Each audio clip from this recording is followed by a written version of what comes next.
Hello, everybody, and welcome to Forever Sports. It is British and Irish Lions week, and I think we've kind of actually almost not been getting enough hyped for the British and Irish Lions tour for two reasons. First of all, given the fact that they're going to Australia and we're kind of maybe expecting a bit of a weak tour, but also with the flurry of club rugby, I don't think any of us have really sort of turned our heads and really realized that we're on the brink of a British and Irish Lions tour, which is something really exciting. And I absolutely love British and Irish Lions rugby. I mean, even against an Australian side who we expect them to be quite substantially, it's just such a cool institution. It's an amazing concept. And again, I think the problem is we just loved if they were touring an All Blacks, for example. Even Argentina, to be honest, would be probably a better tour than right now. But the fact of the matter is they're going to play against Argentina in just a few days' time. And we're going to have our first British and Irish Lions team since 2021 announced tomorrow afternoon. And as a result, I've had a stab at picking the British and Irish Lions team. Now, very interestingly, obviously, we've seen a lot of players who have been involved in sort of their clubs and Premiership finals, URC finals, and the likes of that. So there have been no Leinster players in camp. There's been no Bath players in camp. No Leicester Tigers players in camp. I think there's still players from France who are waiting to come through.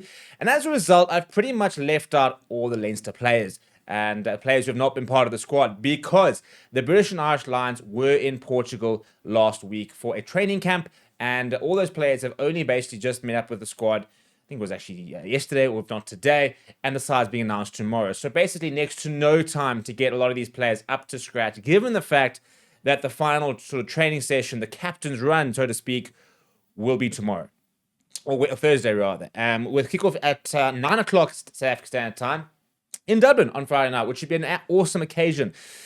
I want to know what your British and Irish Lions team would be for Australia. That's my big question. What would your test team look like? Let me know down in the comments below. But in terms of Friday, this is what I have gone with. And the big thing is just no real Leinster or Bath players and the likes of that in the squad. So, in the front row, I've gone with Pierce Kuhlman, Luke Cowan-Dickie, and Finlay Bealham. Finlay Bealham called up to the squad quite late, and likely maybe them being on the bench, but I'd love to see him get a start. I think him and Will Stewart pretty interchangeable, really. I don't expect us to see Ty Furlong, especially given the fact that he's currently returning from injury. So, again, I think the only sort of hooker I've got, Dan Sheehan's the only Leinster player I've got, but I think Luke Cowan-Dickie, given the fact that they had hooker issues, Jamie George had to come into the squad to add a bit of depth whilst they waited for Ronan Kelleher and Dan Sheehan. So I imagine Luke Cowan-Dickie will get the nod. Mario Toja as captain starts for me next to Tyke Byrne, who's been with the squad. Given the fact that Munster went out,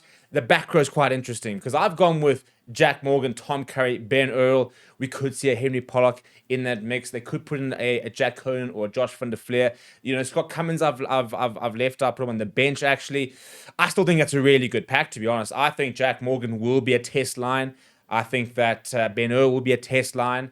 And I think that the Mario Toja and Ty Byrne will likely be the combination, to be honest. I actually would love to see if Pierce Kuhlman's going to get a test as well. I think him and Andrew Porter will probably be the two starting props. I've gone with Thomas Williams next to Marcus Smith. Could very well see Finn Smith starting. I'll be very interested to see what Andy Farrell has to say tomorrow in his press conference about the team selection and why he's gone with one or the other. I expect to see Finn Russell start all three tests. Maybe not the last if they win the first two, but they don't want to get a whitewash. So I expect to see him start all three tests, especially given the fact that he's just led Bath to a Challenge Cup, a Premiership Cup, as well as the Premiership title itself. Wings, also interesting, because you've got Matt Hansen in the mix, but I've gone with Dylan van der Merwe and Tommy Freenan and Elliot Daly at fullback. No Hugo Keenan, no Blair Kinghorn. Means it's a bit of a shortage at fullback. Other options could be a Marcus Smith filling in the 15 jersey, so therefore an opportunity to get Bo Smith into that starting lineup. I think Dylan van der Merwe probably likely to be a test, another test player there.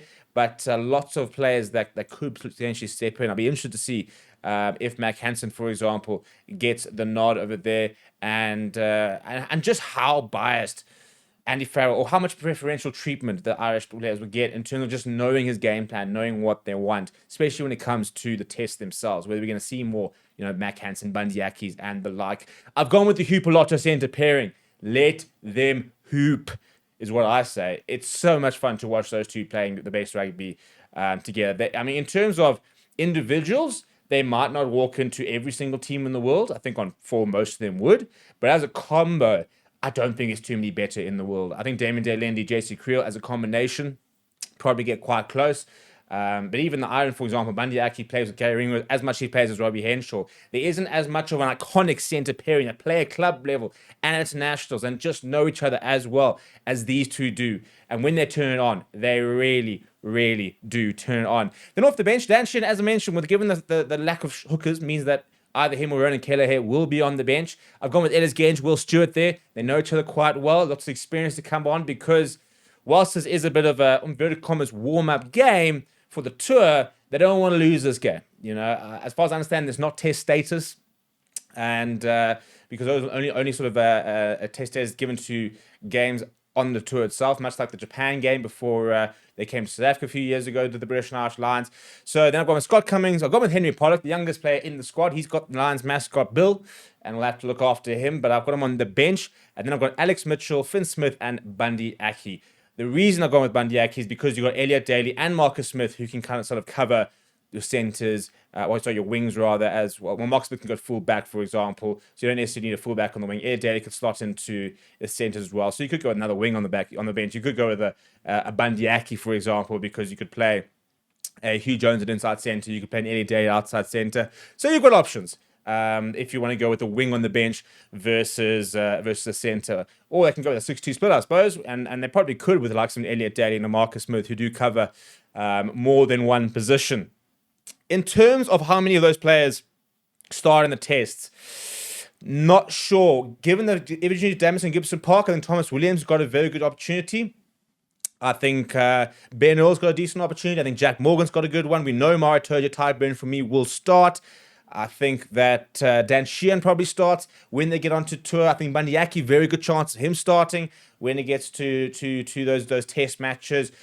Jonathan Merva, I think, it's difficult to leave him out, but maybe they're looking for a different profile in the wing. I think he'll score lots of tries against Australia, to be perfectly honest. And a lot of this obviously will also depend on the performances against the clubs when they go over. So lots and lots of tinkering that Andy Farrell will be doing in the next few weeks to try and understand what his best combination is. He'll want to go 3-0 up against Joe Schmidt. But as we know, Joe Schmidt is a very, very good coach. He'll have plans. He'll have spent a long time analyzing Andy Farrell's way of play, looking at the players he's picked and trying to find a way, or even just getting one test win. If they were to go and get that first test win, for example, that would be massive. And also the biggest thing is, as you saw, for example, against the Springboks, yes, you can put together a British and Irish Lions squad, but their biggest challenge is always about getting it right as quickly as they need to do and getting them all aligned. Now, they're probably going to be more aligned than previous Lions squads because there is a record proportion of a squad coming from a single club and so many players coming from the Irish side, which means that they will be very aligned with what Andy Farrell wants to do versus Warren Gatton, who wasn't a national coach. He kind of had more as Warren Ball with a lot of Welsh players, but not quite to the extent that we're seeing with Andy Farrell. What change would you make to this team for Friday? And what change would you make to this team for the first test? Let me know down in the comments below. Smash the like icon in the video. Subscribe to the channel as well. Thank you very much for watching. My name is Steve. I'll chat to you soon.